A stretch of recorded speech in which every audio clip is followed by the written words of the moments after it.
I don't get what were you explaining what he asked his question or? No. I was just wondering maybe if there was some sort of misunderstanding because I've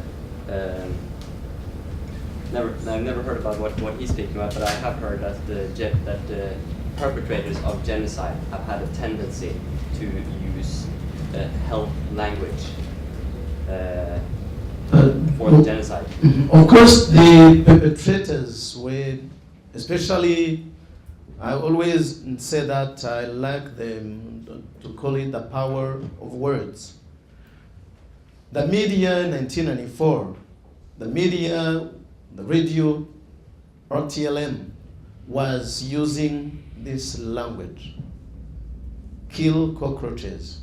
Help us to fill the graves. They are not yet full. Kill your enemy. Things like that. Those words. And being said by the radio itself, telling those guys who are used to kill. And someone who kills one can kill 1,000. If having the courage to kill the first, then the whole machine starts going on and it continues. This is how killing is. Paul, sorry to interrupt, but I think there are more questions, so if we can bring a few and then you can answer all of them. Okay. All right. We'll start over there. My name is Michael Kongo. I happened to be in Congo in 2006 when the previous attack from the rebels took place. They came even closer to Goma today, but nothing was written about it, at least in Norwegian newspapers. So I find it quite interesting it being a topic today, and I guess it has very much to do with the Chinese entering the area, as well as the Americans are now more into a competition about the resources in the area. That is also not very much in here today. But the question is the always returning pride of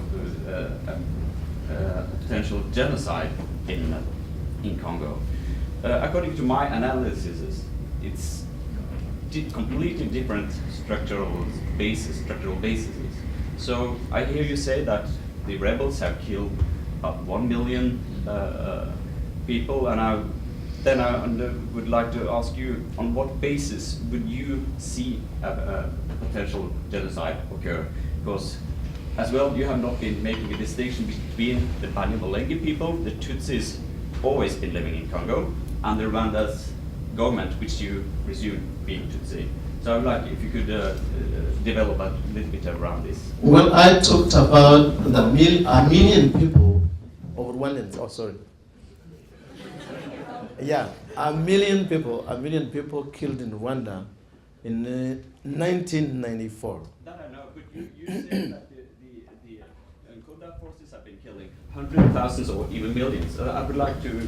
Well, when I say this, I base my argument to what has been happening since 1996, because Nkunda went to the Congo in 1996. And so far, he has not yet gone out of the Congo. He has remained in the Congo. And he is a rebel leader.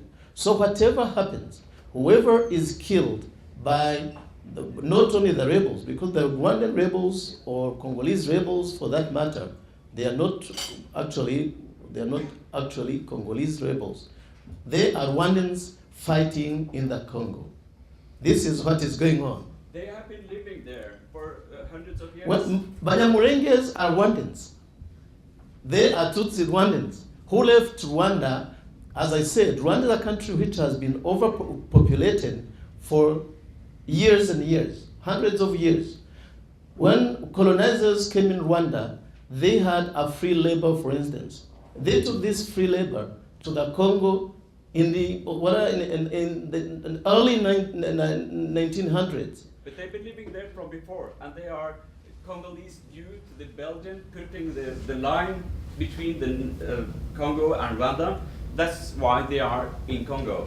But they have been living there for hundreds of years. But Nkunda was not living there. I'm talking about the rebels. I think I'm we not- should not open up as for a person. few more questions.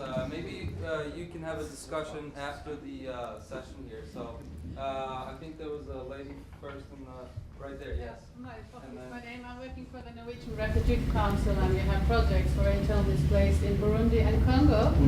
And I wonder if you have any comments to the situation for EU and how they could put a pressure on this situation to turn Rwanda and these old colony countries like France and Belgium and their situation.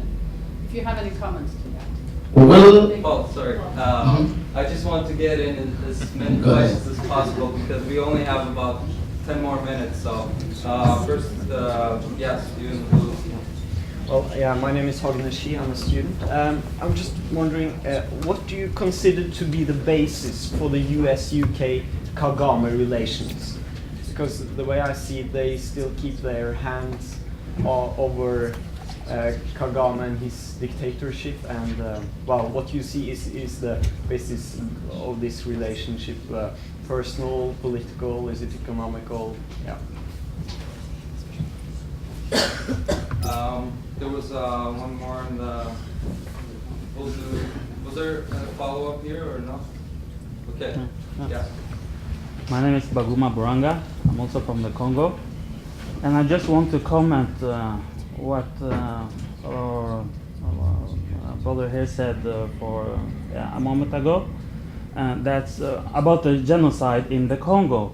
And I think it haven't been spoken that much about it, but newly I'm a doctor from Congo, Mr. Mukwege, just got the prize, the United Nations Human Rights Prize, and he was talking about as my tribe, my mother, she's Mohunde, and he said that Bahunde, they're living in North Kivu, an area which Kunda is occupying by now. He said that the tribe Bahunde, they're almost gone, yeah, because since Rwanda invaded Congo in '96, they were taking the place of North Kivu because it's a very rich area and it's much gold there, coltan, and also other minerals there. And he told me that the Bahunde people, they're gone.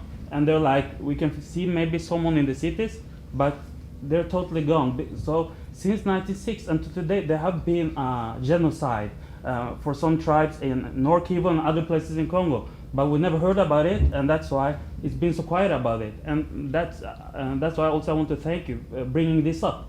Because for me, as a Congolese here in Norway, even to say that Rwanda attacked Congo, I've said it in maybe since it happened in '96 to people around, to politicians I met, and so on.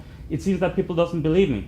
And they say, okay, he's exaggerating, yeah, maybe, but it's not like that, and so on.